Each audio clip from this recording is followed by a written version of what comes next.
لکھانوی تقسیم رزق کے موضوع پر بیان فرما رہے ہیں۔ تیار کردہ پاک ریکارڈنگ سینٹر، دکان نمبر A84، پہلی منزل، کریم سینٹر، زیب النساء اسٹریٹ، صدر کراچی۔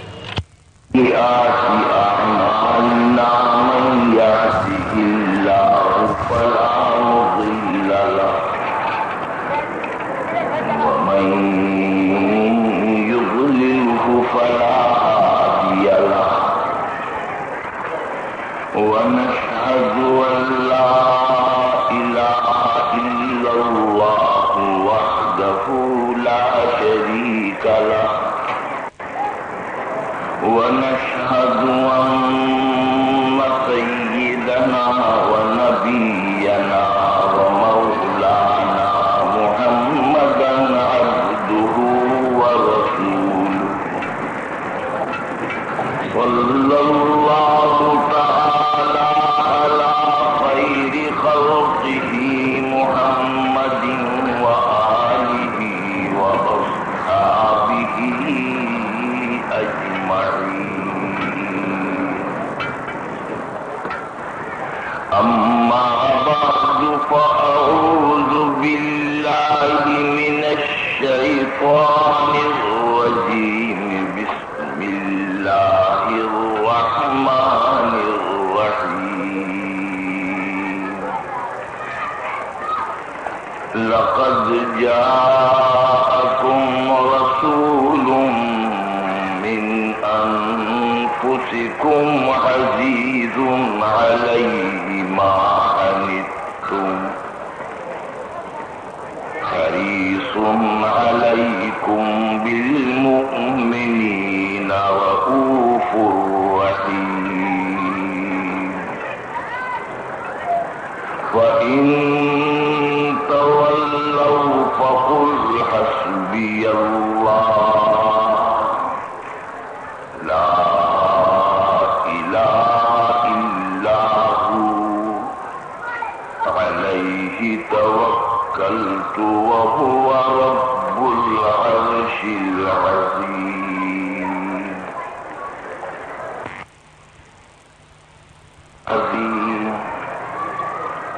وصدق رسوله النبي الكريم ونحن على ذلك من الشاهدين والشاكرين والحمد لله رب العالمين.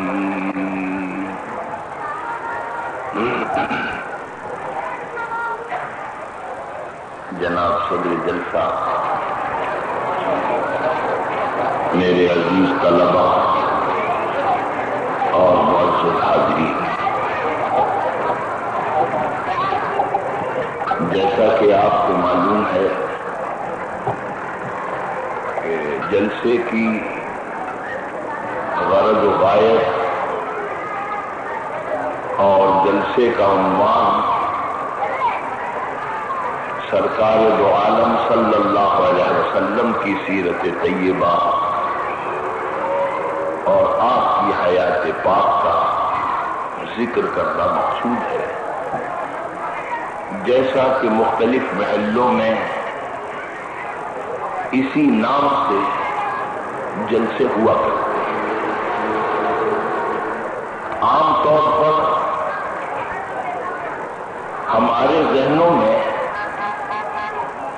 یہ مقصد ہوتا ہے کہ ہم اس طرح پر حضور اکرم صلی اللہ علیہ وسلم کے ساتھ اپنی عقیدت اور اپنی محبت کا اظہار کریں اور ہدیہ محبت کو پیش کریں، جو ہمارا بحیثیت مسلمان کے ایک فرض ہے. بلکہ دنیا کی کسی قوم اور کسی ملت نے اپنے نبی اور پیغمبر سے اتنی محبت نہیں کی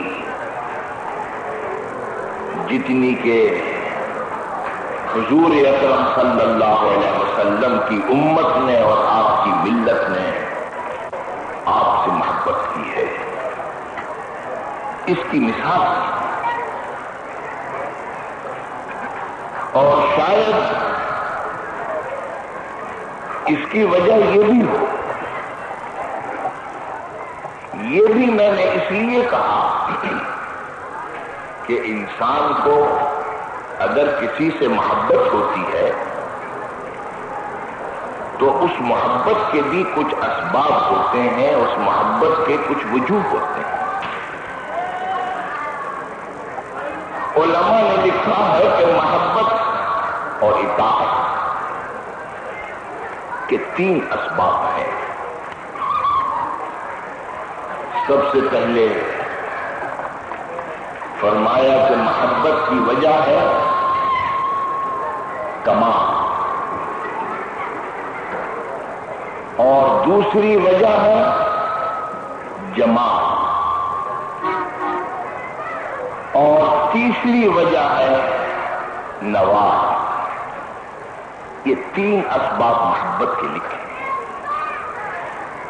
یعنی کبھی کسی کو کسی سے محبت اس لیے ہو جاتی ہے کہ وہ نہایت حسین ہے، نہایت خوبصورت ہے، اپنے اختیار میں کچھ نہیں، دل اپنے قابو میں نہیں،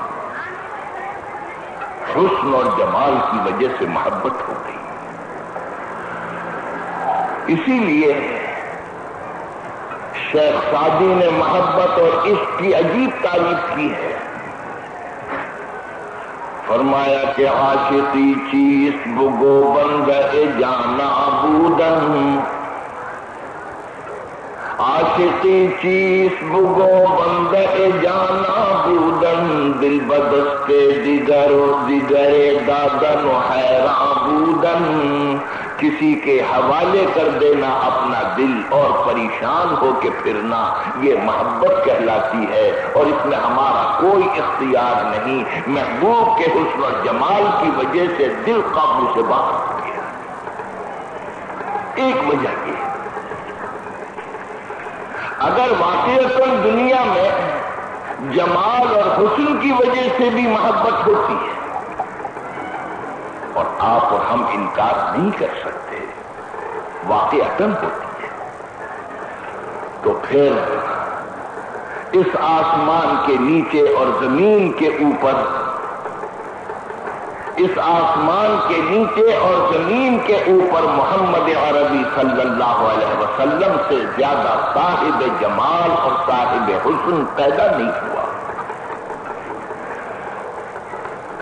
یہاں تک کہ یہ مشہور ہے کہ سب سے زیادہ حسن اور جمال اللہ تعالیٰ نے حضرت یوسف علیہ السلام کو عطا فرمایا تھا۔ حسن اور جمال میں یکتا تھے، اور واقعتاً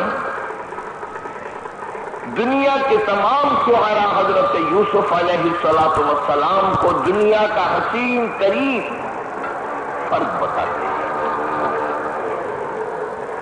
لیکن علماء نے لکھا ہے کہ حسن کی 2 قسمیں ہیں۔ ایک قسم حسن کی یہ ہے کہ جب آپ کی نظر اس حسین آدمی کے اوپر پڑے یا حسن کے اوپر آپ کی نظر پڑے تو آپ پہلی نظر میں بے قابو ہو جائیں، غش کھا کے گر پڑیں، اور پھر دوبارہ جب آپ اس پر نظر ڈالیں تو تھوڑا سہاس پیدا ہو جائے،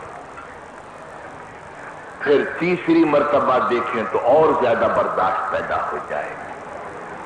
جتنا جتنا دیکھتے چلے جائیں گے، نظر ڈالتے چلے جائیں گے، اتنا ہی دل قابو میں آتا چلا جائے گا، اتنا ہی تحمل اور برداشت کی قوت پیدا ہو جائے گی۔ ایک حسن، اور یہ حسن حضرت یوسف علیہ السلام کا تھا۔ یہی وجہ ہے کہ جب کچھ عورتوں نے زلیخا کو ملامت کی اس بات پر کہ حسین ہوگا، خوبصورت ہوگا، لیکن آخر ایسا بھی کیا ہے کہ تم بالکل ہی دیوانی بن گئی، انہوں نے ملامت کی، برا بھلا کہا۔ عربی کا ایک شاعر کہتا ہے ایسے آدمی کو ملامت کرنے کا حق نہیں ہے کہ جس نے دنیا میں محبت کی چوٹ نہ کھائی ہو۔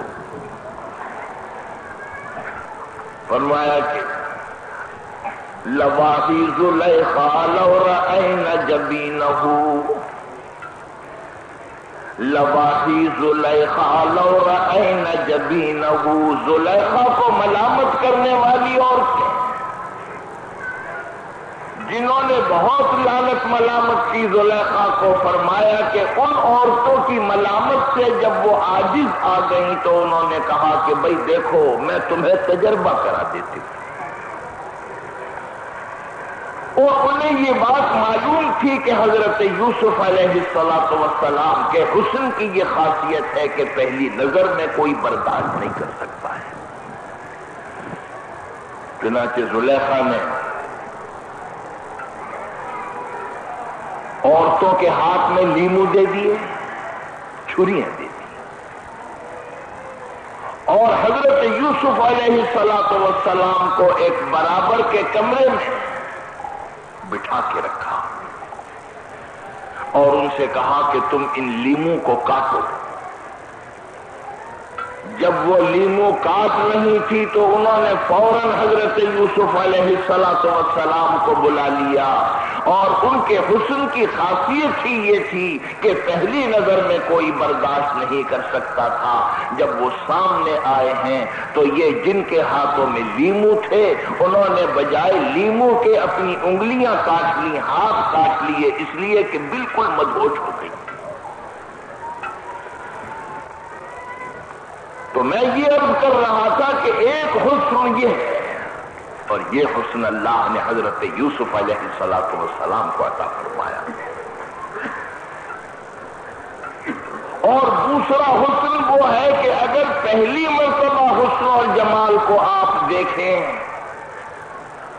تو آپ کو کوئی خاص بات نظر نہ آئے، دل قابو میں ہے، اطمینان سے دیکھیں، لیکن جب دوبارہ نظر ڈالیں تو آپ کو اور کوئی چیز بڑھتی نظر آتی ہے، تیسری مرتبہ ڈالیں تو اور بے چینی بڑھتی نظر آتی ہے، چوتھی مرتبہ ڈالیں تو اور بے چینی بڑھتی چلی جاتی ہے، یعنی جتنا جتنا آپ دیکھیں گے اتنا ہی بے قراری اور بے چینی بڑھتی چلی جائے۔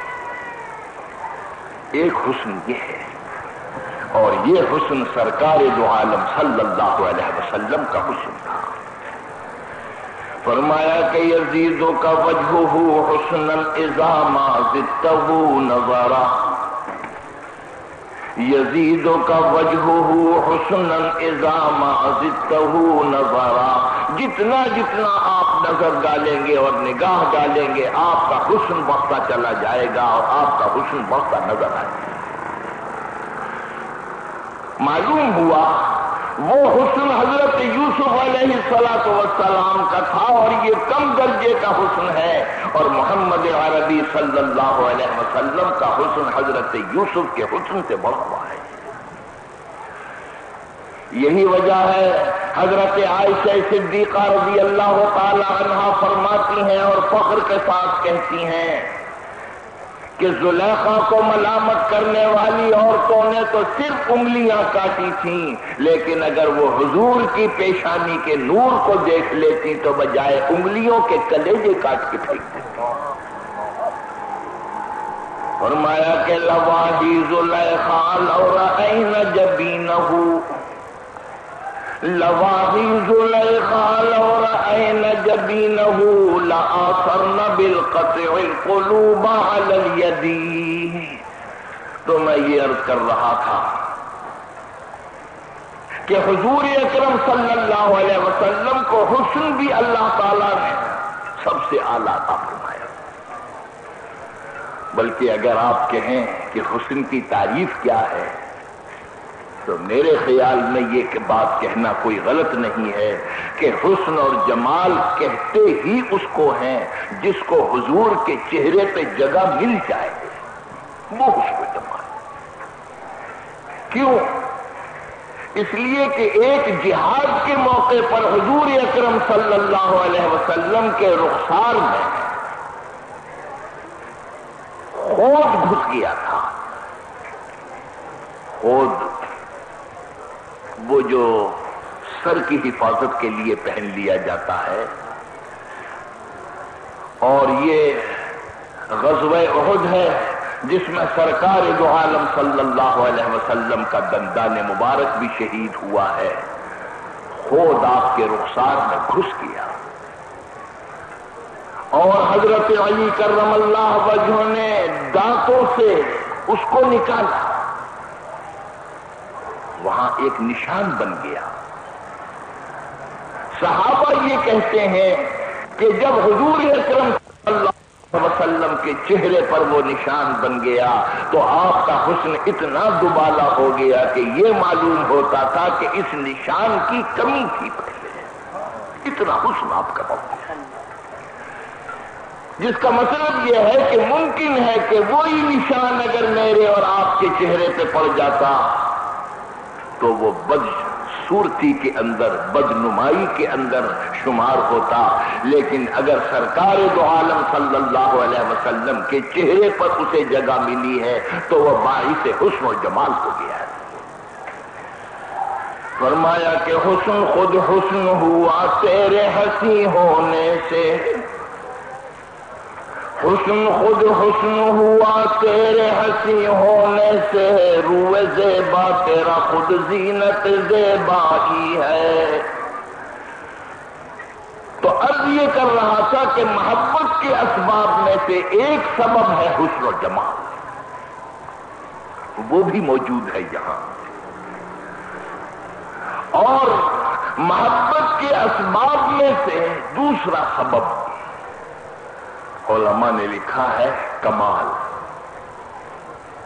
ایک آدمی ہے، اس کو اللہ تعالیٰ نے کمال عطا فرمایا ہے، خلق خدا اس کے پیچھے پیچھے جا رہی ہے۔ کیا بات ہے؟ اس آدمی کے کمال نے مجھے غلام بنا دیا ہے، اس کے کمال کی وجہ سے میں اس کی اطاعت کرتا ہوں، میں اس کا کہنا مانتا ہوں۔ یاد رکھیے ہمیشہ کا قانون ہے، ہر ناقص آدمی کامل کی اطاعت کرتا ہے، اس لیے کہ کمال میں کھینچ لینے کی خاصیت ہوتی ہے۔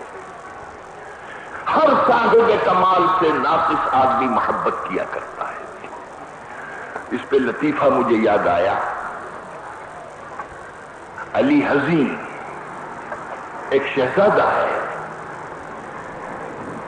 اور اس کے دماغ میں یہ ایک بات آ گئی تھی کہ میں شاعر ہوں، میں شاعری ہی میں بات کروں گا، بغیر شاعری کے کسی سے بات نہیں کروں گا۔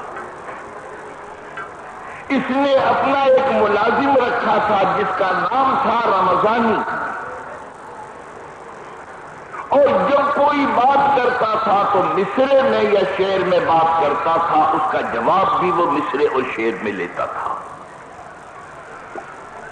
رمضانی بڑا قابل تھا۔ ایک مرتبہ آدھی رات کو جا کے اس رمضانی کو اٹھا دیا اس نے، اور اس نے اٹھا کر یہ کہا کہ امشب چه قدر رسیدہ باشد۔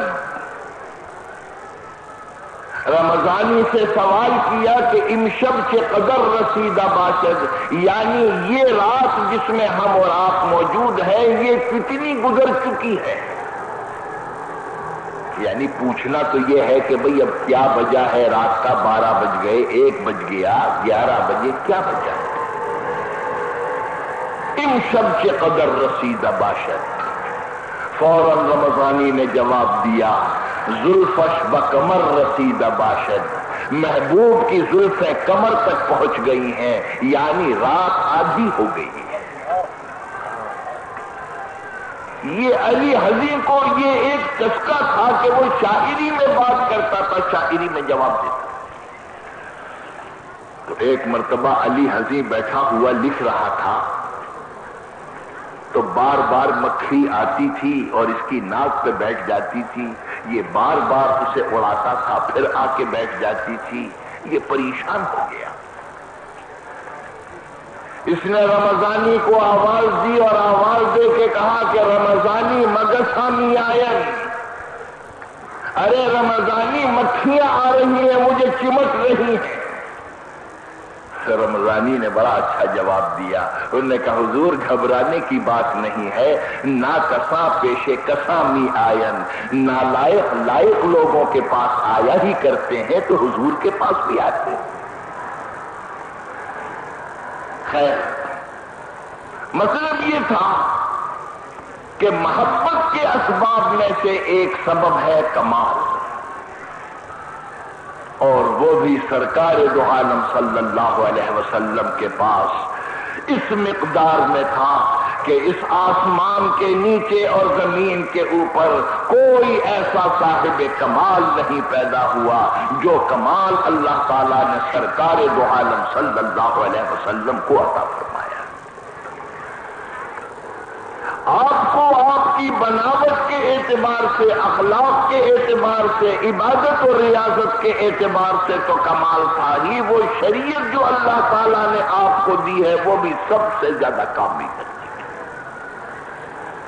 فرمایا کہ الیوم اکملت لکم دینکم واتممت علیکم نعمتی ورضیت لکم الاسلام دینا. اس کے بعد کوئی آیت قرآن کی نازل نہیں ہوئی. سب سے آخری آیت حجۃ الوداع میں نازل ہوئی، میدان عرفات میں اتری ہے. اعلان کیا جا رہا ہے کہ جو دین ہم نے آپ کو دیا ہے وہ نہایت کامل درجے کا ہے، مکمل درجے کا وہ دین ہے، اور ہم نے اس دین کا نام نعمت رکھا ہے. الیوم اکملت لکم دینکم واتممت علیکم نعمتی ورضیت لکم الاسلام دینا. لہذا اگر ہمارے اور آپ کے دل میں حضور اکرم صلی اللہ علیہ وسلم کی محبت ہو تو ظاہر ہے حسن اور جمال کی وجہ سے بھی ہو سکتی ہے اور اعلیٰ درجے کے کمال کی وجہ سے بھی ہو سکتی ہے. آپ سے بڑھ کر کوئی صاحب کمال نہیں. تیسری بات نوال. نوال کے معنی آتے ہیں احسان، بخشش، عطا. اور اسی لیے آپ نے دیکھا ہوگا جب اللہ تعالیٰ کا نام لیا جاتا ہے تو کہا جاتا ہے جل جلالہ وعم نوالہ. جل جلالہ کے معنی تو یہ ہے کہ بڑی ہے شان اس کی، جلال اس کا، وعم نوالہ اور عام ہے عطا اس کی، عام ہے بخشش اس کی، عام ہے احسان اس کا. نوال کے معنی احسان. ایک انسان دوسرے انسان کی اطاعت و فرما برداری یا محبت اس لیے بھی کرتا ہے یہ میرا محسن ہے، اس نے مجھ پر احسان کیا ہے. اور ہر ایک نہیں کرتا، شریف آدمی کرتا ہے. اور جو آدمی شریف نہیں ہے آپ چاہے کتنے ہی اس پر احسان کرتے چلے جائیے، یاد رکھیے کہ وہ کبھی احسان نہ مانے گا نہ اطاعت کرے گا. فرمایا کہ اذا انت احسنت الکریم ملکتہ، اذا انت احسنت الکریم ملکتہ وان انت احسنت اللئیم تمردا. شریف آدمی پہ احسان کرو گے وہ تمہارا غلام ہو جائے گا، اور کمینے کے اوپر احسان کرو گے تو وہ اور زیادہ سر پہ چڑھ جائے گا، اور زیادہ سرکشی اختیار کرے گا. تو میں نے عرض کیا ایک وجہ اصل میں نوال بھی ہے. ہم بھائی فلاں کا کہنا کیوں مانتے ہیں جی، وہ ہمارے اوپر یہ احسان کرتے ہیں، ہمیں کھانے کو دیتے ہیں، ہمیں نوکری دیتے ہیں، ہمیں کپڑا دیتے ہیں، ہمیں فلاں چیز دیتے ہیں. یہ بھی ایک وجہ ہے. بلکہ معاف کیجیے گا برا ماننے کی بات نہیں، بھائی ہم اور آپ سب ایک ہی معاشرے کے جز ہیں. اس زمانے میں اگر دیکھا جائے تو شاید لوگ جمال بھی بھول گئے اور کمال بھی بھول گئے. صرف اب تو یہی یاد رہ گئی یہ بات کہ جو ہمارے ساتھ احسان کا برتاؤ کرے بھائی اس کا تو کہنا مانیں گے، باقی اب حسن و جمال و کمال اب ہمارے ذہنوں میں نہیں ہے، ایک ہی ذریعہ رہ گیا ہے۔ ایک مرتبہ کچھ نشہ پینے والے لوگ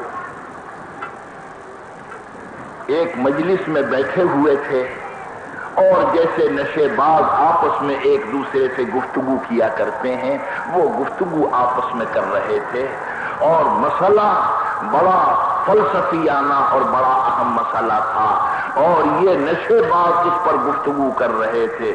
گفتگو یہ کہ یہ دنیا پیدا کس طرح ہوئی،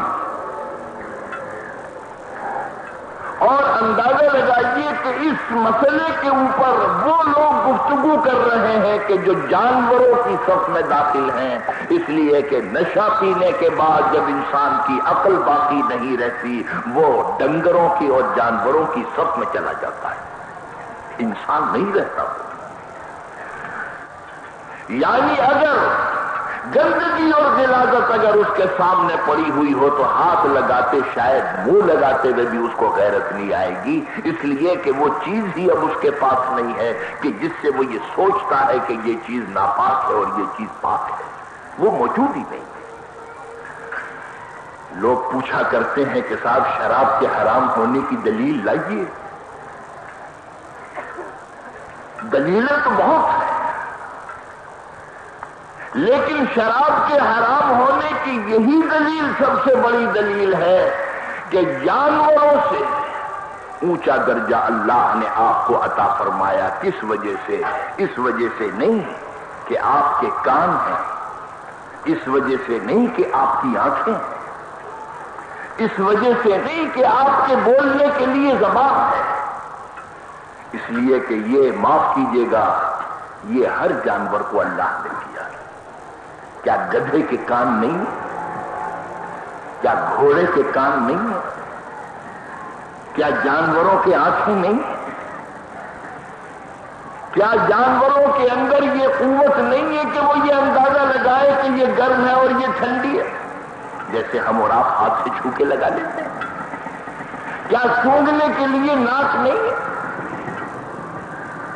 بلکہ برا نہ مانیے، خدا کی قسم بعض قوتیں اللہ تعالیٰ نے حیوانات اور جانوروں کو ایسی عطا فرمائی ہے کہ ہم اور آپ اس کے پاسند بھی نہیں ہیں۔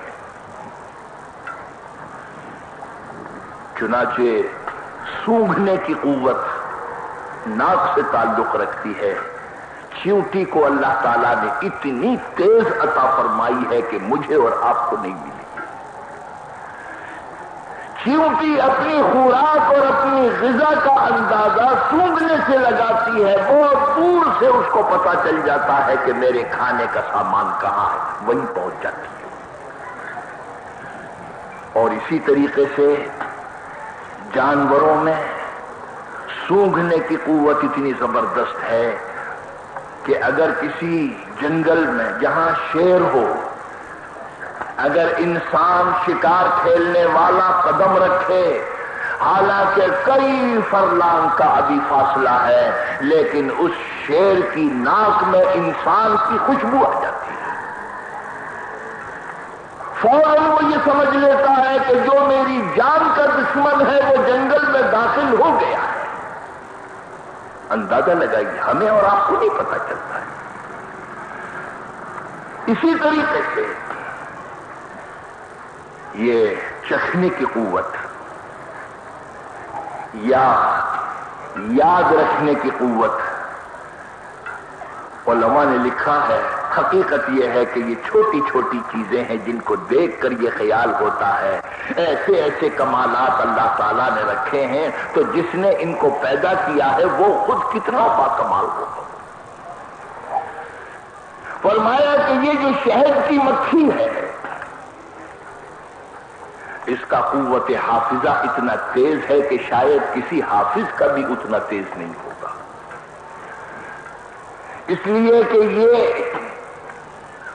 20-20, 25-25 میل سے زیادہ باغات میں جاتی ہے اور وہاں کے پھولوں کا عرق چوس کے آتی ہے، جب یہ جاتی ہے اس وقت بھی اور جب یہ آتی ہے اس وقت بھی۔ یہ سڑک پر چل کر نہیں آتی جہاں پتھر لگے ہوئے ہیں کہ اب کراچی اتنی دور رہ گیا ہے اور ٹھٹے کا راستہ یہ ہے اور جنگ شاہی کا راستہ یہ ہے، اس سے نہیں آتی، وہ آسمان پر اڑ کر آتی ہے۔ تو آسمان پر اڑ کے آنے کے لیے اس کے پاس کوئی آلہ نہیں ہوتا کہ جس سے معلوم ہو کہ میرا جو چھتا ہے وہ کہاں ہے۔ معاف کیجیے، ہوائی جہاز والے بھی بغیر اس آلے کے نہیں چل سکتے۔ ان کے پاس بھی ہوتا ہے کہ جو بتائے کہ تمہاری منزل ادھر ہے۔ فرمایا کہ اتنا تیز قوت حافظہ اللہ تعالیٰ نے مکھی کو، شہد کی مکھی کو عطا فرمایا ہے۔ قوت حافظہ اللہ تعالیٰ نے مکھی کو، شہد کی مکھی کو عطا فرمایا ہے کہ وہ کبھی بھی اپنا راستہ نہیں بھولتی۔ اگر وہ ٹھٹے بھی جائے گی وہ رس چوسنے کے لیے تو سیدھی اپنے چھتے میں واپس آئے گی۔ دنیا کی کون سی طاقت ہے؟ کس نے بتایا اسے؟ کوئی آلہ تھا؟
شہد کی مکھی کو عطا فرمایا ہے کہ وہ کبھی بھی اپنا راستہ نہیں بھولتی۔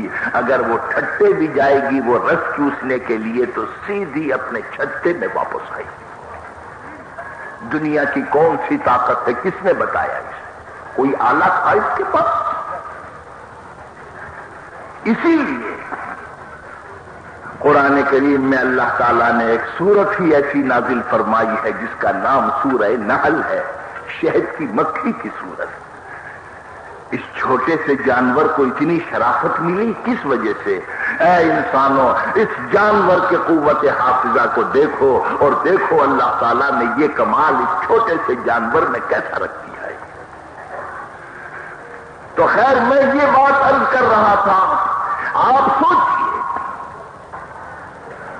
اگر کان جانوروں کے بھی ہیں، سونگھنے کے لیے ناک جانوروں کے بھی ہے، چکھنے کے لیے زبان جانوروں کے بھی ہے، چھونے کے لیے ہاتھ جانوروں کے بھی ہیں، لیکن پھر آپ کا درجہ کیوں بلند ہو گیا ہے اور کیوں آپ اشرف المخلوقات ہو گئے؟ چودراہٹ کی جگہ آپ کو کیسے مل گئی؟ صرف اس وجہ سے مل گئی کہ آپ کے پاس ان تمام چیزوں کے علاوہ ایک چیز اور ہے جس کو عقل کہتے ہیں، وہ ان جانوروں کے پاس نہیں ہے۔ جب آپ کا مرتبہ صرف اس لیے بلند ہوا ہے کہ آپ کو اللہ تعالیٰ نے عقل عطا فرمائی ہے، جانوروں کے پاس عقل نہیں ہے۔ اگر آپ شراب پی لیں، اگر آپ نشے کی چیز استعمال کر لیں، جب کوئی شخص نشے کی چیز استعمال کرتا ہے تو انسان کی عقل پر اس طریقے سے اس وقت ایک ڈھکن ڈھک دیا جاتا ہے جس طرح پر کوئی کونڈا کسی چیز پہ چراغ جلایا اور آپ نے کونڈا ڈھک دیا، وہ نور تو غائب ہو گیا۔ تو آپ نے اندازہ لگایا کہ عقل کی وجہ سے تو آپ کو اتنا اونچا مرتبہ ملا تھا، اور جب نشہ آپ نے استعمال کیا ہے تو وہ جس کی وجہ سے آپ کے سر پہ پگڑی بندھی تھی وہ چیز تو اب باقی نہیں رہی، آپ کا درجہ اور حیوانات کا درجہ ایک ہو گیا، جانوروں میں آپ کا شمار ہونے لگا۔ یہی وجہ ہے کہ جہاں ہائی سوسائٹی کے لوگ یہ رنگ رلیاں